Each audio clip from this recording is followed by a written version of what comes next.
के सबसे पहले रेफरेंस हमें किस क्लासिकल टेक्स्ट में मिलेगा? देखिए, पंचांग का जो रेफरेंस है सबसे पहले आपको मिलेगा वेदों में। ऋक ज्योतिष और याजुस ज्योतिष, जिसको हम ऋग्वेद की ज्योतिष और यजुर्वेद की ज्योतिष कहते हैं। क्योंकि उस समय पर भी लोग, जो हमारे आचार्य थे या उस समय के जो रहने वाले जो भी लोग रहे होंगे, उन सबको इस बात का ज्ञान था कि कौन-सी ऋतु चल रही है, कौन-सा मास चल रहा है, कौन-सा दिन चल रहा है, कौन-सा तिथि चल रही है, ये सब वो लोग जानते थे। चूँकि वेदों में कहा गया है कि वेदों में चूँकि यज्ञों के और संस्कारों की बात कही गई है और उन संस्कारों को कब किया जाए, तो उसके लिए उनको पंचांग पर निर्भर होना पड़ता था। जैसे आपने रामायण में सुना होगा कि भगवान राम ने अश्वमेध यज्ञ किया, तो अश्वमेध यज्ञ के लिए तिथि भी चाहिए, मुहूर्त भी चाहिए। तो उस मुहूर्त के लिए हमें तिथि भी जाननी होगी, वार भी जानना होगा, नक्षत्र भी जानना होगा, योग भी जानना होगा, करण भी जानना होगा। तो ये हमारी आज की परंपरा नहीं है। तो अगर देखा जाए तो ऋक ज्योतिष से इसके उल्लेख मिलते हैं। लेकिन आधुनिक रूप से अगर कहा जाए तो सबसे पहले आर्यभट्ट हमारे आचार्य हुए।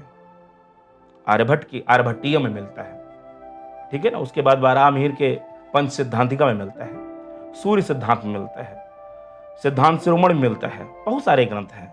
पंचांग बनाने की जो रीति है, अब अगर हम उसको इस तरीके से डिफाइन करें कि ज्योतिष को 3 भागों में विभाजित किया गया, त्रिस्कंध ज्योतिष कहा गया। एक पहला भाग है सिद्धांत, दूसरा भाग है संहिता, तीसरा भाग है होरा।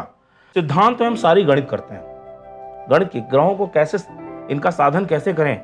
जैसे आप आज के समय पे अगर जाएं किसी जहाँ पर ज्योतिष की पुस्तकें मिलती हैं और 100 वर्ष का पंचांग ले लें, 100 वर्ष का सहस्त्राब्दी पंचांग आता है, उसमें 100 वर्षों तक ग्रहण कब कब होगा, किन किन तिथियों पर, कितने कितने समय पर होगा, वो लिखा है।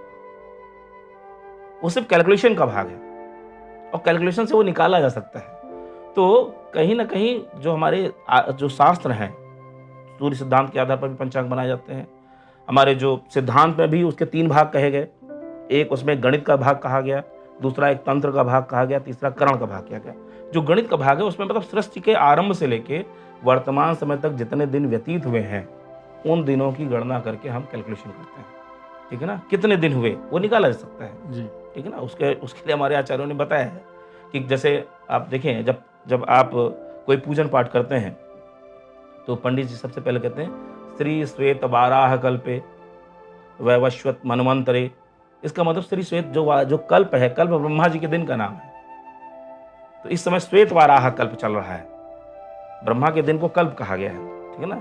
जब आगे आप पढ़ेंगे, सिद्धांत को थोड़ा पढ़ेंगे, तो उसमें 9 दिनों की बात कही गई है, 9 प्रकार के दिन होते हैं। तो खैर ये व्यापक हो जाएगा जितना हम आगे बढ़ेंगे। तो वैवस्वत मनवंतर, इसमें 7वां मनवंतर चल रहा है। एक ब्रह्मा के दिन में 14 मनु होते हैं, जिनको आप मनवंतर के नाम से भी जानते हैं, ठीक है ना। तो मनवंतर का काल होता है 71 महायुगों के बराबर। तो ऐसी गणनाएं जो दी गई हैं, तो 7वां मनु चल रहा है।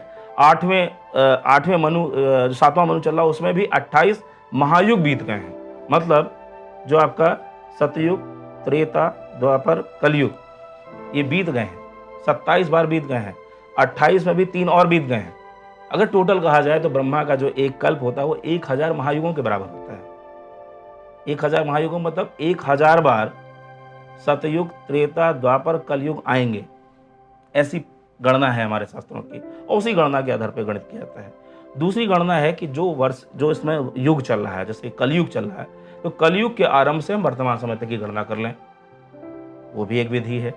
तीसरी विधि है, जैसे मान लीजिए हमने सन 2000 में या शकवर्ष 2000 में या विक्रम संवत 2000 में हमने गणना कर ली, उसके बाद की जो गणना है वो आप आगे कर सकते हैं। उसमें ये दिया गया है कि सूर्य एक वर्ष में 12 राशि चल लेता है, तो एक वर्ष बाद कहाँ होगा तो पता चल जाएगा।